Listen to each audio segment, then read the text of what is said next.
Niseme tu kwamba Tanzania ni nchi ambayo pamoja na changamoto zote ni nchi ambayo imefanikiwa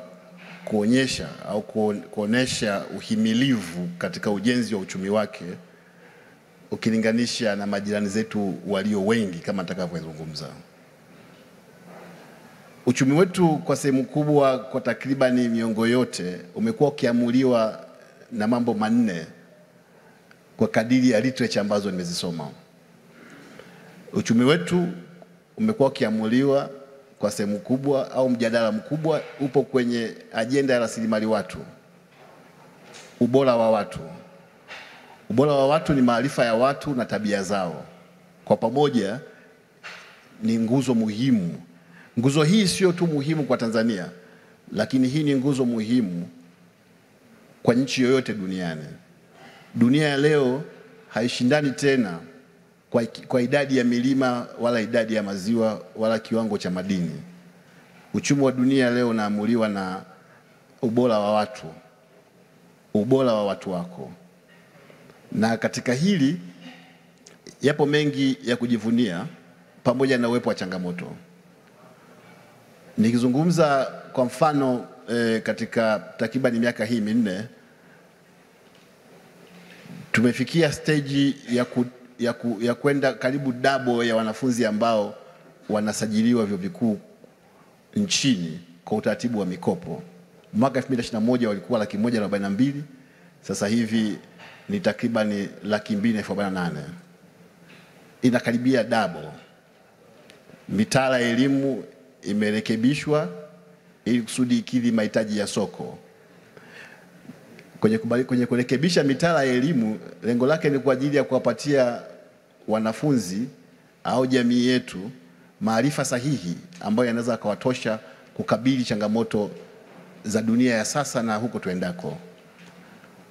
Tulikuwa na changamoto hiyo ya mismatch kati ya maarifa yanayotolewa na mahitaji ya uchumi, mahitaji ya nchi na dunia kwa ujumla. Na changamoto hiyo sio sisi tu kwamba tumepata kukabiliana nayo. Nilipata kusoma kitabu cha Dr. Erich Honeyshek.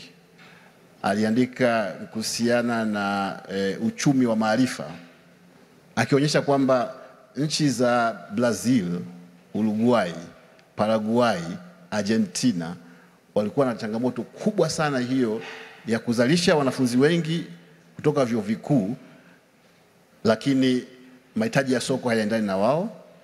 Lakini wakati huo huo kulikuwa na kampuni binafsi nyingi ambazo zinatafuta wataalamu mahususi, haziwapati sokoni.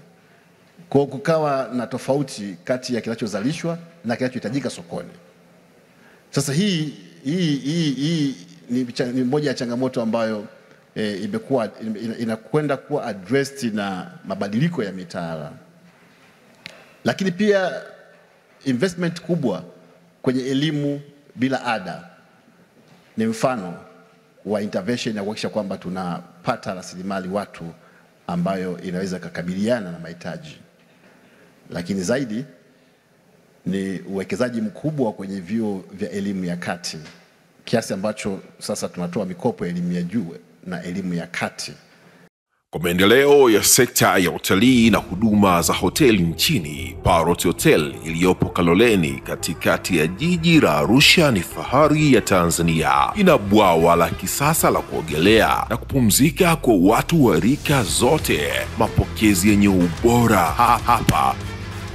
Utapata kahawa safi na vinywaji baridi vya kila aina. Lifti za kisasa za kupeleka kwenye floor 13 zenye vyumba zaidi ya 100. Vyumba vya kulala vyenye mazingira salama na tulivu, vyenye joto la upendo na baridi ya starehe. Kumbi za mikutano zenye vifaa vya kisasa, mazungumzo ya kitaifa na kimataifa. Sehemu nadhifu ya chakula yenye kuleta hamu, vyakula vyenye viwango vya ubora wa afya. Baada ya uchovu wa kutwa nzima, kuna baa ya kipekee kwa jioni yako ya kukumbukwa. Karibu Parrot Hotel kuonja ladha mpya ya maisha.